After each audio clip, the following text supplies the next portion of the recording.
I would like to comment today about the Minnesota State Academy's admission standards.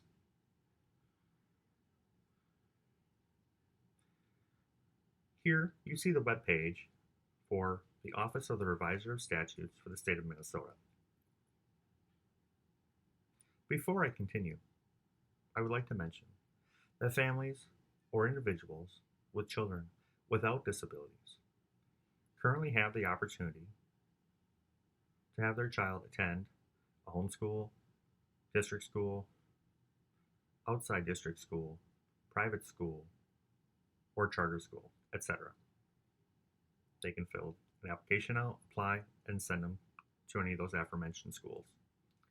With special education, we see the statute aforementioned here includes subsections that you can see listed in State Statute 125A.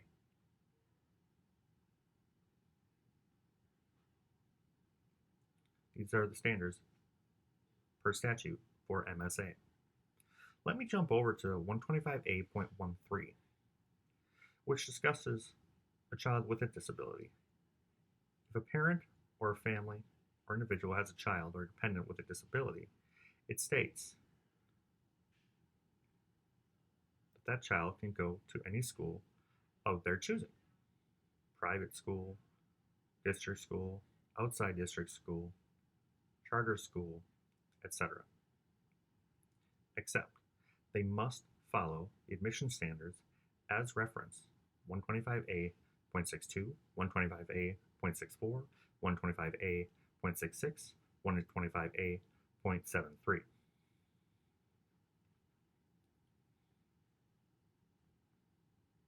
And those requirements or criteria are for MSA academies. Families or parents of a child with a disability may go to the school as long as they follow these standards. MSA enrollment standards 125A.69 discuss the following as seen on screen.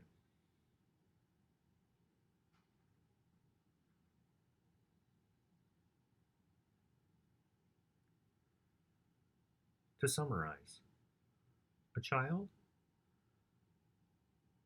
at either campus, the blind campus or the deaf campus, that child being deaf, deafblind, or hard of hearing, may go to either school, albeit the blind school or the deaf school. The criteria that must be followed for these admission standards are determined by the IEP team from the home district from where that child has come from. They make the decision. However, before they make that decision or determination, they must evaluate that child and whether the school meets their needs or does not. If they do not meet the needs of the child, they may then consider the Minnesota State Academies.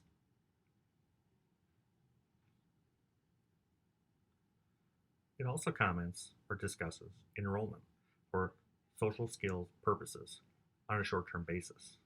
And what that means is that the child may attend one of the campuses on a short-term basis from 60 to 90 days and go back to their home district after the trial period has ended. That trial placement, for example,